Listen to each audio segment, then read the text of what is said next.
O casal Nora e Alec estão viajando pelo interior dos Estados Unidos. Só que eles estão passando por uma região ali que tá cheirando a parada errada. Por exemplo, a Nora tá doida pra usar o banheiro. E então eles param em um posto, mas não tem ninguém. Então a Nora dá uma volta no posto pra fazer ali no mato mesmo. E jogado no chão, ela encontra uma carteira e um celular.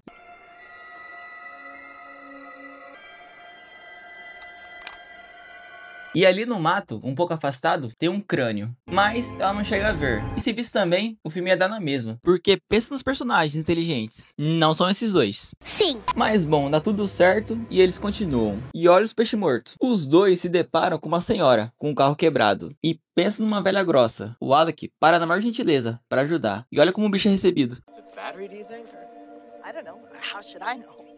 A Nora bate um papo com essa senhora e já perde a paciência em 5 segundos com ela. E essa velha tá muito atacada, que isso? Ela humilha o Alec de graça. E o tonto nem fala nada, só fica ouvindo.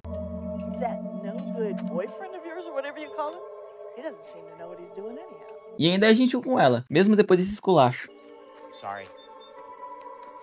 E essa personagem é tipo aquelas que aparecem no começo do filme e depois volta lá pro final, como vilã. Mas aqui não, foi só essa cena mesmo. Os dois deixam essa velha pra lá e a Nora, educadamente, diz pro Alec: velho, deixa de ser burro. E vemos nesse diálogo que a Nora tem preconceito com as pessoas do interior, porque ela não queria ajudar aquela velha. Já o Alec é o cara mais gente boa do mundo, de um jeito que irrita, mas o cara é do bem. Não tinha como ele saber, né, que aquela mulher era o cão. Não.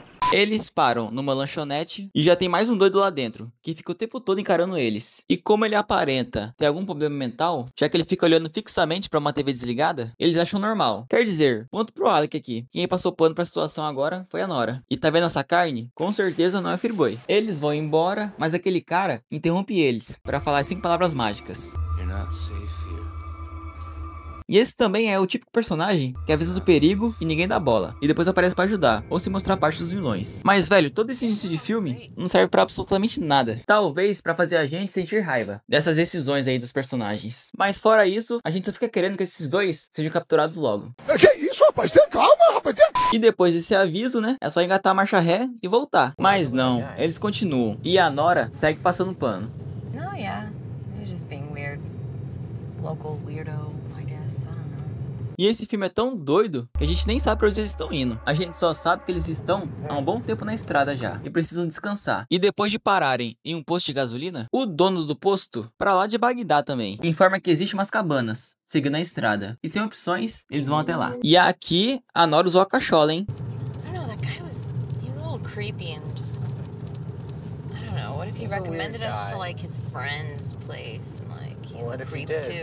Chegando nas cabanas, os dois se deparam com vários carros, mas nenhuma pessoa. A Nora fica assustada, mas o Alec, rapaz, como pode esse cara ser tão burro? Primeiro ele ignora o fato de não ter uma alma ali, para tantos carros. Ele vê uma mesa cheia de pratos sujos e deduz que tem pessoas ali sim. A Nora insiste para ir embora e ele insiste para ficar. Eles conhecem o dono do local, um sujeito nada suspeito, como vocês podem ver, e o Alec não consegue ver maldade nenhuma no papo desse cara ou na feição de psicopata que ele faz. Eu só sei, rapaz, que ele coloca os dois em um quarto lá e o bicho gosta de bater um papo, hein? E depois dele explicar várias coisas sobre esse lugar que não serve de porcaria nenhuma pra gente, a Nora dá um chega pra lá nele. I'm sorry. Could you please excuse us? It's been a really long day. We could use some sleep. E apesar desses dois terem 1000 motivos para ir embora, eles decidem ficar. E se eles investigassem um pouquinho esse quarto, o filme ia acabar agora, mas tem uma hora ainda. Bom, a noite chega e enquanto eles dormem, embaixo da cama tem um diabo. E usando uma máscara de ovelha, esse cara captura eles.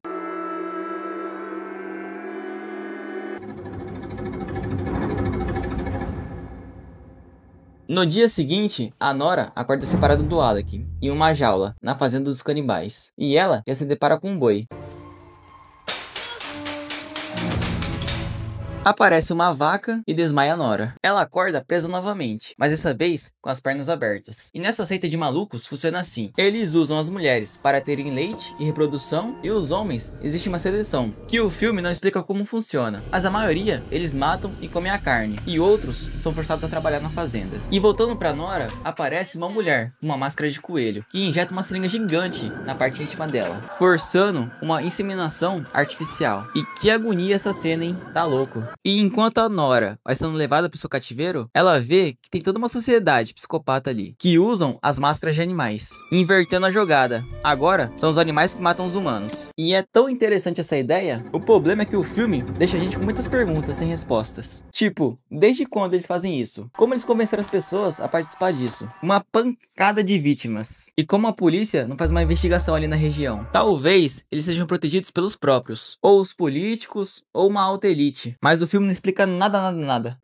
A parada é chata. E detalhe, ninguém que usa a máscara fala. Pra chegar nesse nível, eu chuto que só uma lavagem cerebral. Mas nunca teremos a resposta. Eles prendem a Nora e agora vemos que o Alec tá junto com outra rapaziada, todos presos. Mas esse pessoal já deve estar um bom tempo ali, porque o Alec tá todo desesperado, pedindo ajuda, enquanto ninguém esboça reação, já aceitando a morte, digamos assim. Dito e feito, 3 mascarados chegam e um, usando uma máscara de porco, saca um martelo e vai abatendo eles, com uma pancada na cabeça. E essa forma de morrer com martelado na cabeça me dá uma agonia danada. E o Alec é escolhido pro abate. Dá a entender que ele morreu, mas a perna dele fica se mexendo e fica incerta essa morte. Foram 3 corpos no total e o porco vai levar eles pra fazer aquela sopa. E velho, uma das poucas coisas a se elogiar desse filme são os planos de sequências. Tem bastante ao longo do filme, apesar, né, de serem só caminhadas dos personagens. Era melhor do que nada. O porco deixa os corpos lá e temos uma nova visão dessa fazenda, mostrando mais pessoas. A extensão dela é gigante, esse lugar. A cozinha, as plantações, a jardinagem, é tudo organizado, até demais. E a gente acompanha tanto esse porco que eu achei que ele era o líder ali. De certo modo é, mas para surpresa de ninguém, o cara que mantém esse lugar funcionando é aquele dono das cabanas. E nesse diálogo entre ele e o porco, é confirmado que tem gente grande financiando isso, porque eles têm uma encomenda de um buffet para 80 pessoas, para uma festa de um cara chamado Holder, mas ele não aparece no filme. E mais pra frente, em outro pedido, o dono ali recebe uma reclamação de um casamento, onde tinha um dente no meio da comida. E com tantos clientes e pedidos que eles fazem, a gente fica se perguntando, até onde essa seita conseguiu se espalhar?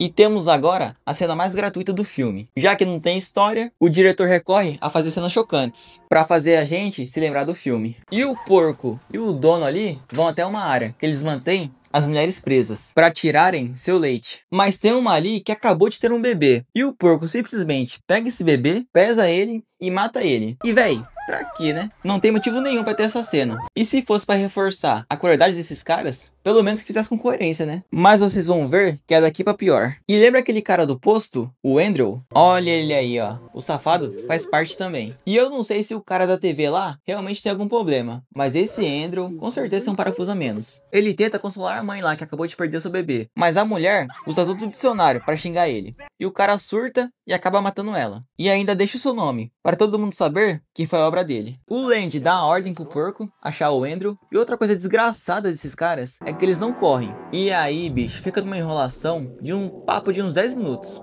Desse porco atrás do Andrew, que eu vou te falar, era só dar uma carreira que o filme ia pra 1h10. E esse porco tá doido pra matar esse Andrew, mas acaba que ele é protegido do Landy, e fica tudo bem pra ele. E indo pra reta final, lembra o Alec? Então, o bicho tá vivo. Não sei como esse cara escapou de uns 30 psicopatas. E sei menos ainda como ele sabia exatamente onde a Nora estava. O roteirista já tava de saco cheio desse filme também. E aí, bicho, começa toda uma jornada dos dois tentando escapar. Mas como o Alec tá todo ferido, ele não consegue correr, dificultando essa fuga. E em vez deles correrem pro mato sem rumo, eles param em uma igreja. E esses caras não tem conserto mais não. Na imagem de Jesus e dos anjos, eles colocam suas máscaras. E bem na hora surge um mascarado pra orar. E é até estranho falar isso. Mas parar nessa igreja foi uma péssima ideia, porque o mascarado ouve eles e começa a persegui-los. Correndo? Não. Andando.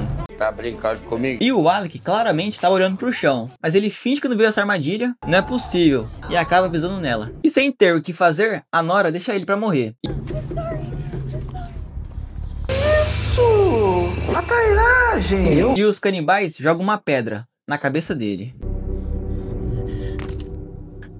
Caracas. Não é por nada não, mas esse Alec mereceu, pra parar de ser burro. E aí tem mais uns 10 minutos da Nora escapando, mas através de um figurante, ela descobre uma forma de escapar, através de um ônibus. E que ela precisa pegar a chave, que fica na casa de um canibal. Como ele sabe disso aí, só o Dalai Lama sabe. Mas a Nora também, rapaz, o cara ajuda ela, e nem pra ela confortar ele pelo menos. Dizendo assim, ó, eu vou ir, mas eu vou chamar ajuda, tá bom? Aguenta mais um pouco. Mas não, ela só vai, e deixa o cara lá. E aos trancos e barrancos, ela chega nesse ônibus. Ah, e antes tem uma cena muito engraçada, onde a Nora chega no local onde ficam os carros das vítimas. Ela martela um canibal e pega o carro. E quando os mascarados veem que ela vai conseguir escapar, eles começam a correr. Agora vocês correm esses vagabundos. Sim. Mas acaba que essa fuga não dá certo, porque acaba a gasolina do carro. E depois de uma perseguição ridícula, onde ela se enfia nos piores locais possíveis, ela dá um nó tático nos caras e escapa. E antes de ir pro ônibus, ela salva a Ashley, uma figurante, que foi capturada recentemente também. A Nora entra no ônibus, mas tá sem a chave. E seguindo a dica daquele figurante, ela vai buscar. E como foi mole conseguir essa chave, hein? Mas quando as duas entram no ônibus, os canibais já saíram do plano. E ela se depara com um boi, com a vaca, com o porco, o coelho. Tá todo mundo nesse ônibus. E morreu. Provavelmente aquele cara dedurou ela, mas aí é só teoria, porque se tem um filme que não explica nada, é esse aqui. E em vez das tontas correrem de novo, elas ficam paralisadas vendo eles. E o filme corta para um banquete, fazendo uma alegoria à Santa Ceia, onde a ovelha seria Jesus, junto com seus 12 discípulos. E na mesa o pão, o vinho provavelmente, e a Ashley e a Nora mortas. E mais uma vez, uma cena sem pé nem cabeça, que serve só pra fazer a gente lembrar do filme. E fim de filme. Que porcaria, hein? E velho, é triste uma ideia tão interessante num filme desgraçado desse. Não tem nem muito o que falar. Os protagonistas extremamente burros. Não tem explicação nenhuma sobre os canibais, sobre essa fazenda, como eles se comunicam já que não falam, quem é o verdadeiro manda-chuva disso. Mas enfim, lá em Homem-Aranha 3, já dizia o JJ. Lixo, super lixo.